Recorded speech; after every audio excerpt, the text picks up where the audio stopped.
It's so sad, isn't it? Poor people can't even take a day off work. It's hard to look at someone so shabby. I really feel for their son, not being able to choose his parents. Poor people should just stick together. Please, don't come near me. I arrived at my son's sports event in my work clothes. Then, one of the mom friends made a harsh comment towards me. I could feel everyone's eyes on me. Little did they know who I really was. My name is Cindy. I'm 35 years old. I live with my husband and son. Recently, we went through a big change. Due to my husband's job, we moved to the city. I had moved when we got married, but moving with a family was harder than I expected.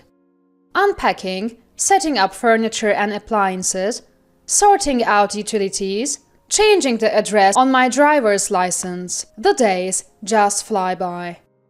Especially tough was taking care of my son, Chester, while moving. Chester, ever so curious, tries to go off on his own. He doesn't care that it's an unfamiliar place. Hey, where are you going? To the nearby supermarket. You went there yesterday, right? What will you do without any money? Well, it's boring at home. Did you finish setting up your room? You haven't opened all the boxes yet, have you? Not yet, but… Do that first. Mom's heading to the school now, so have it done by the time I get back, okay? Yeah. Just once is enough for a year. I always tell you that, don't I? Today, I have to go to the elementary school for Chester's transfer process. I always try to be on time, but this morning was so hectic I ended up running to the school. As I neared the school gate, I caught my breath before entering. Walking into the staff room, more than half of the desks were empty. Probably because of classes. It's been a while since I've in a staff room. Brings back memories of my school days. Feeling a bit nervous, I checked the seating chart for Chester's teacher. That's when a woman approached me. Can I help you with something? I'm looking for my son's teacher's desk. Oh, it's that one in the corner. Thank you. As I was about to head over, the woman continued. Excuse me, you're new here, right? Looking for a teacher. Do you have a child at this school? Yes, I'm Cindy. We recently moved nearby. I'm here for my son Chester's enrollment. He'll be in 4th grade. Oh, is that so? I'm Sissy. My son is also 4th grade. Maybe they'll be in the same class. Nice to meet you. Nice to meet you too. Though we exchanged greetings, I couldn't help but notice Sissy's expression. Was it my imagination? She seemed to scrutinize me from head to toe as if scoring me. Was there something on my clothes? Or a stray gray hair, perhaps? Then Sissy spoke up. By the way, did you buy that outfit at a dollar store? This? No, it's not from there. Wearing that to school, it's pitiful for your son, Chester, isn't it? He would want his mom to always look nice. I see. This was the first time someone had been so harsh with me. It was a big blow, especially since I was already exhausted. Looking closely, I noticed Sissy was dressed in high-end brands. Unfazed, she continued. There's a bathroom down the hall. Why don't you look at yourself in the mirror? You'll understand what I mean. With that, she left the staff room. I sighed with relief. Then, Chester's teacher approached me. You're Cindy, right?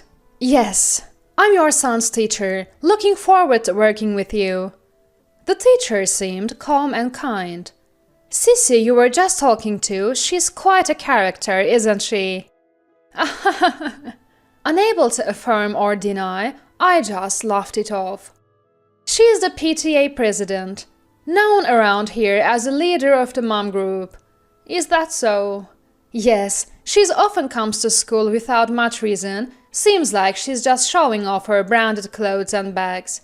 The teacher's troubled expression was memorable. Being a school teacher must be tough. Not only do they have to take care of students, but also handle parents. Anyway, I need to be careful around Sissy from now on, I thought to myself. The paperwork went smoothly and I headed home. The next day, I rode my bike to the nearby supermarket. Eggs were on the sale today. As I parked my bike, I unfortunately spotted Sissy getting out of a taxi. I quickly looked away, but it was too late. Sissy briskly approached me. "Oh, isn't that Cindy?" "Hello, thank you for yesterday." She was dressed head to toe in brand names again today. Without intending, I wore the same outfit as yesterday. I thought it wouldn't matter since I was just going to the supermarket and didn't know many people yet. But she immediately began her fashion critique. "Excuse me, are you wearing the same clothes as yesterday?" "Yes." "I'm embarrassed. It's been hectic with the move." "That's just an excuse, isn't it? Can't you dress a bit more decently?" I was lost for words at Sissy's audacity. I may only earn 3,000 a year, but I never skimp on style. My husband, a CEO, always says that first impression count. Wait, 3,000? As I stood there speechless, she continued. "Make sure you dress up for next week's sports event. You don't want to be ridiculed, and it affects your child's education too." With that, she clicked her heels and disappeared into the supermarket. I didn't go inside, but instead rode my bike to another supermarket. Everyone has people they dislike. I believe in keeping a distance from such people in interpersonal relationships. While thinking about dinner, I headed to the supermarket. A week later, it was suddenly the day of Chester's sports event. I woke up early and started making his lunch.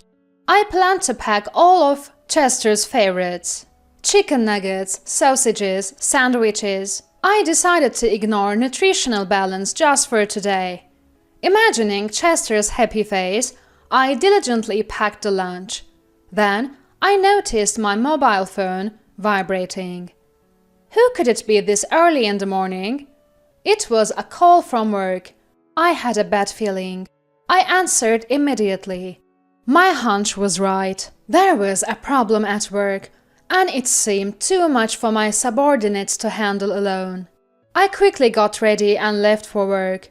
Thanks to my subordinates' prompt contact, we were able to solve the problem quickly. But the sports event had already started. They were probably doing free throws in basketball by now. I rushed home, packed the lunch, and headed to the school. I didn't change my clothes. Rather than wasting time on that, I wanted to watch Chester do his best, even if it was just for a second longer. I arrived at the field, out of breath. The sports event was in full swing. As I was moved by the children's performance, a familiar voice called my name. "Cindy!" I turned around to see the last person I wanted to meet, Sissy. "Hello." Sissy looked at me, frowning. She was decked out in brands again today. "Is that work clothes?" "Yes, there was a problem at work this morning, so I had to go in. I didn't have time to change. I should go now." As I tried to leave, she wouldn't let me. "Wait a minute, work clothes? What kind of nerve do you have? Unbelievable!" Her mocking laughter echoed. I saw men in suits approaching from the VIP area. Sissy seemed unaware. She continued to tirade against me. "Poor people can't even take a day off work. How sad. It's hard to watch someone so shabby. Your son, unable to choose his parents, must be pitiful. Poor people should just stick together. Please don't come near me." Her loud words drew the attention of those around us. Everyone was looking our way, whispering among themselves. I was thinking about how to handle this situation. That's when I was approached by some men from the VIP area. A member of the parliament I often saw on street posters. "President Cindy, good work out there." "Thank you." This morning must have been tough, but as expected of a president, resolving the issue so quickly. It was a team effort. I couldn't have done it alone. "Are you here for a promotional activity today?" "Haha, no, my son goes to this school." "Your son? I didn't know that. My apologies." I had met him as part of a promotional campaign. Hearing our conversation, Sissy looked confused. And for a good reason. She had pegged me as a poor person, but in reality, I'm a president. My husband is an executive at Sharon Doll, a world-renowned apparel company in New York. I'm the president of that company. Our annual turnover is $500,000. We had recently moved here from the heart of New York. I'm a bit shy to say this, but we fall into the category of what one would call celebrities. The work clothes I'm wearing are a new product from Sharon Doll, designed to revolutionize work attire by combining style and functionality. It took about 3 years to develop, and it's a product we are proud of. It's been making a buzz in Japan recently with extensive promotions. We hired a popular young actor as the model and advertised through TV commercials, magazines, and social media. It should be quite well known, but Sissy, only interested in established brands, didn't know about our company. The crowd started whispering. I heard people saying, "Isn't that Sharon Doll's new product?" Furthermore, rumors were spreading that Sissy, despite wearing branded clothes, was ignorant of the latest trends. Overwhelmed, Sissy quickly left the scene. I was bombarded with questions about the new product by other parents, but I left it to my subordinates and went to find Chester. I found him stretching, preparing for his turn. "Chester, do your best!" I shouted, making sure my voice wasn't drowned out by the surrounding noise. Quickly, Chester noticed and waved back. I managed to see his goal kick. He looked so pleased with himself. Watching him, my heart swelled with pride. Kids grow up so fast. That's why every moment is precious. Chester and I enjoyed lunch together, and I supported him wholeheartedly in the afternoon events. A few days later, an unexpected fact came to light. Sissy's husband's company was a client of Sharon Doll. Due to this incident, the contract was terminated. Her husband's arrogant nature became evident. The company took a huge hit, likely struggling to stay afloat in our industry. Once you get a bad reputation, it's almost impossible to recover. And Sissy's public insult to me became an issue with the education board. Someone who had heard our conversation leaked her rant. There were even videos which spread quickly on the social media. Though the faces were blurred, it was obviously Sissy and me. I tried to have it removed multiple times, but as soon as one was deleted, another appeared. I grew tired of this endless cycle. It's a true digital tattoo. Because of that video, Sissy's family lost their place in both the school and the community. They stopped attending school events and eventually moved away. Sissy's family moved away late at night, almost like they were fleeing. I later learned that Sissy hadn't only been targeting me.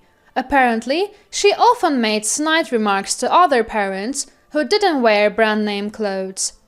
She didn't just impose her tastes on others, she also denigrated their characters. The school and other parents had been filing complaints against her. Unintentionally, we all ended up being thanked for driving the Sissy family away. Thanks to an offer from the school and support from the community, I'm now serving as a fashion advisor for parents and children. I am thrilled to be able to use my experience and knowledge. Above all, it's great to have the chance to become closer with Chester's friends and their parents. Today, I'm hosting a session on winter outfit coordination at the local community center. I've prepared thoroughly. Though it's not my main job, I'm eager to enhance my experience. As I was eating breakfast, I noticed Chester staring at me. What's up? You've been looking at Mom? Mom, you've been really cool lately. Really? What brought this on?